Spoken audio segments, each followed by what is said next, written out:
నమస్తే రమ్మగారు. నమస్తే జయ. రమ్మగారు, కొంతమందిని చూడగానే మాట్లాడిన కొద్దీ మాట్లాడాలనిపిస్తుంది. నేను అడగకుండానే నవ్వేస్తున్నారు మీరు. ముచ్చటగా అనిపిస్తుంది. మాట్లాడినా మాట్లాడకపోయినా వాళ్ళని చూస్తే అబ్బా బాగుంది, ఒకలాంటి మనసుకి మంచి హ్యాపీగా అనిపిస్తుంది.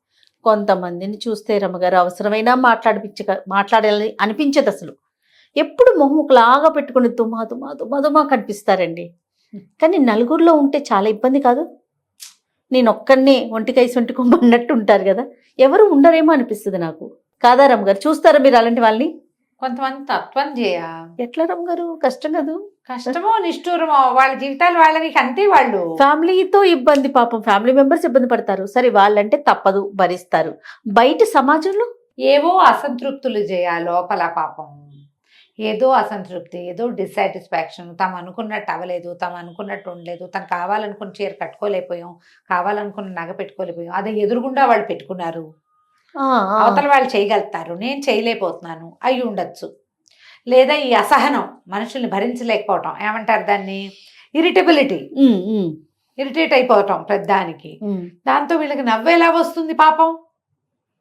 లోపల వీళ్ళ అగ్నిగుండాలు బద్దలవుతుంటాయి. లోపల అందరికీ ఉంటాయి కదా రమ్మగారు సమస్యలు. అందరికీ ఉంటాయి. అందరికీ ఉన్నా కాస్త నవ్వుతూ ఉంటే, మొహం బుగ్గలు పెదిమలు పైకి ఉంటే అందంగా కనపడతారు. ఎక్కువ కాలం యంగ్ లుక్ ఉంటుంది ఆ నవ్వే. సూపర్. మనం ఎప్పుడు ఈ అంటూనే ఉంటాం, అన్నిటికీ నవ్వుతాం మనం కదా. నీకు ఎక్కువగా నవ్వటము మంచిది కాదమ్మా. అతి అలాగని ఎవరైనా కనపడితే నవ్వు మొహం పెట్టలేకపోవటము, మాట్లాడకపోవటము, మొహం మొటమొట్లాడించుకోవటం, పలకరింపు ఉండదు, దుమదుమలాడుతూ ఉంటారు. చిట్టెడేస్తే పుట్టెడు వేగుతాయి మొహం మీద, పేలాలు వేగిపోతాయి మొహం మీద, మొటమొటలు ఆడించుకుంటూ ఉంటారు. కాన్స్టిపేటెడ్ గా ఉంటారు. వాళ్ళకి ఆరోగ్య సమస్యలు ప్లస్ సమాజంతో సంబంధాలు లేకపోవటము. దీంతో మనం సాధించేదేమీ లేదు. అంతే. నీకెంత లోపల అగ్నిగుండాలు చెలరేగుతున్నా, అగ్నిగోళాలు బద్దలవుతున్నా, నీ కడుపులో ఎంత మంటగా ఉన్నా, నీకు ఎంత ఇరిటేటింగ్గా ఉన్నా, నువ్వు నవ్వి మాట్లాడితే సమాజం, ప్రపంచం నీతో వస్తుంది. నువ్వు నవ్వకపోతే నీ ఆత్మకి ఏ బ్లిస్సు ఉండదు. నువ్వు నవ్వేవనుకో అవతల వాళ్ళ మీద నీకు మంట కాదు. కానీ వాళ్ళు నవ్వుతూ ఉత్సాహంగా నీ దగ్గరికి వచ్చేసరికి లోపల మంట కొంత తగ్గుతుందండి, ఆటోమేటిక్గా తగ్గిపోతుంది. దాన్ని తగ్గించుకోండి. ఏంటంటే నిన్న చాలా జరిగినాయి, ఎంతో జరిగిపోయింది, ఏదో అయిపోయింది. నిన్ను ఇవాళలోకి వచ్చావు. నిన్నటిది నువ్వు ఒక్క నిమిషం మార్చగలవా? పాసిబుల్. ఏం చేసినా నీ చిన్నప్పటి నుంచి అయిన రకరకాల అనుభవాలు, రకరకాల ఇబ్బందులు, వ్యక్తులతోటి, ప్రపంచంతో, సమాజంతో, కుటుంబంతో నువ్వు పడినవన్నీ ఉన్నాయి. కానీ అవి మారవు. రేపేదో జరుగుతుంది, రేపు అదేదో అవుతుంది. దాన్ని నువ్వు చూస్తావో చూడవో గ్యారంటీ లేదు. ఏది గ్యారంటీ ఉంది? ఈరోజే, ఇప్పుడు. ఇది పూర్తి స్థాయి గ్యారంటీ ఉంది. నువ్వు ఇంకొక నిమిషంలో ఏం జరగబోతోందో దాన్ని నువ్వు నవ్వుతో మార్చగలుగుతావు. దాన్ని నువ్వు పలకరింపుతోటి, ఒక మంచి మాటతోటి, ఒక కలబోసుకునే లక్షణంతో, కలిసి ఉండాలనే ఒక భావంతో నువ్వు రేపుని కొంత మార్చగలిగే అవకాశం నీకుంటుంది. ఏమవుతుందో నీకు తెలీదు. కానీ పాపం నిన్న నోటి నిండా నవ్విందమ్మా, ఏమిటో ఇవాళ ఇలా అయింది అంటారు. లేదా ఏమనిపిస్తుంది, అసలు ఎవరితోనో మాట్లాడితేగా దీనికి ఇలాగే కావాలంటారు. మనకి ఏ వాక్యం కావాలి? అంతేగా, మంచి కదా కావాల్సిన వాక్యం ఏంటి? నీ లోపల ఎంత దుఃఖం ఉన్నా, ఎంత కష్టం ఉన్నా, ఎంత ఓరవలేనితనం ఉన్నా, ఇబ్బంది, ఆరోగ్యము, భయము లేకుండా ఎవరైనా ఉంటారా జయాలు? ఉన్నారమండి రమ్మగారు. అందరికీ అన్నీ ఉంటాయి. ఎంత చెట్టుకి అంత గాలి. అంతే. మీ గాలిని లోపల బంధించండి. మనకు చాలా ఉంది.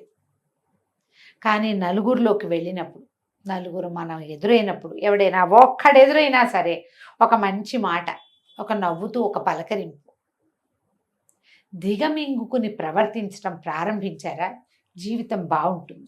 అవును రమ్మగారు, అద్భుతమైన మాట ఇది. బాగుంటుంది, ట్రై చేయండి. అన్ని పైకి వెళ్ళగక్కకుండా కోపాన్ని, ఆక్రోశాన్ని, ఇరిటేషన్ని వెళ్ళగక్కేయద్దు. కక్కాల్సి వస్తే కక్కుదురు, కానీ ముందు నవ్వుతూ మాట్లాడి నాకు ఇలా ఉందని చెప్పచ్చు. నాకు ఇలా ఉందని చెప్పచ్చు.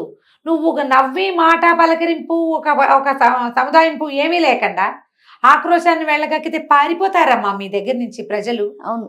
ఎవరు ఉండరు, ఫ్యామిలీ కూడా భరించలేరు జయ, చచ్చినట్టు ఉంటారు వాళ్ళు. ప్రేమతో ఉండరు. ప్రపంచాన్ని ఒక నవ్వుతో ప్రేమపూర్వకమైన మాటతో గెలవటం ప్రారంభించండి ఈ రోజు నుంచి. Be positive. దీంతో ముందుకెళ్ళి చూడండి. మీకు చాలా సమస్యలు ఉంటాయి వ్యక్తుల్లో కూడా. ఇప్పుడు అవతల వాళ్ళన్నారా, మన కనపడ్డ సమాజం అంతా మంచిదేనని మనం చెప్పగలమా? ఇప్పుడు మనల్ని అందరూ మంచివారు అనుకుంటారా రమ్మగారు? అనుకోరు. ఎవరికి ఉండేది వాళ్ళకి వాళ్ళు వేలల్లో ఉంటారు కదా. ఉంటారు, అది ఉంటారు. ఉన్నా సరే, కడుపులో ఎలా ఉన్నా సరే, మనం ఒక సామెత ఉంది, కడుపులో లేని కావలించుకుంటే వస్తుందా అని. కావలించుకుంటే రాదు, కానీ నవ్వి మాట్లాడితే రావచ్చు. రాదు కానీ రావచ్చు, అవకాశం ఉంది. ఆ అవకాశాన్ని ఎందుకు తీసుకోము మనం? తీసుకోండి, హ్యాపీగా నవ్వుతూ ఉండండి, సంతోషంగా ఉండండి. ప్రపంచాన్ని జయించగలమనే నమ్మకాన్ని జయించండి, నమ్మకాన్ని గెలవండి మీరు. ఆ నమ్మకం ఒక నవ్వు, పలకరింపు, ఎదుటి వాళ్ళతోటి మనం మాట్లాడే విధానము, వాళ్ళని కలుపుకుపోవాలనే మన ధోరణితోటి ప్రపంచం మన సొంతం అవుతుంది. దానికి ట్రై చేయాల్సిందేనమ్మా, అంతే. ఎప్పుడు హ్యాపీ ఫేస్ ఇలా ట్రై చేయండి. చక్కగా బుగ్గలు పైకి వెళ్ళి మొహం అందంగా ఉంటుంది.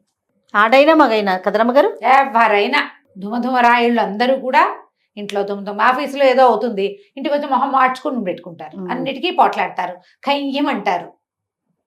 ఆ పిల్లం హాయిగా అనవండదు, హాయిగా వడ్డించదు, హాయిగా ఉండదు. హాయి ఎక్కడి నుంచి వస్తుంది మీకు? మరి చుట్టుపక్కల ఉన్న దాంతో కదా జయ హాయి వచ్చేది. అవును కదా, వాతావరణం పాడైతే మనకి లోపల ఒక గాలి కదులుతూ ఉంటుంది, శ్వాస పీలుస్తాం, అవును, బతికే ఉంటాం. కానీ హాయి, సంతోషం ఎలా వస్తుంది? చుట్టుపక్కల ఉన్న గాలితో వస్తుంది. బయట నుంచి ఒక చల్లని గాలి వస్తే సుఖం వస్తుంది, ప్రాణం ఉంది. ప్రాణానికి సరిపడా గాలి తీసుకుంటాం మనం ఇన్వాలంటరీగా. హాయిని గొలిపేది మలయమారుతం బయట నుంచి రావాలి. అవును, మనకు మనమే ఉంటాం, కానీ సంతోషం మనతో పాటుగా చుట్టుపక్కల దాంతో వస్తుంది. ఇలా ఆలోచించండి. Be positive, be happy. అందరితోటి హాయిగా ఉండటానికి ఈ రోజు నుంచి ట్రై చేయండి. Oh super. అంతే, ఇదే సందర్భంగా అనుకోండి. అదే, ఇదే మంచి సందర్భం కదా ఇది. ఎస్ ఎస్, సరిపోతుంది. రైట్ రమ్మగారు, నమస్తే. నమస్తే.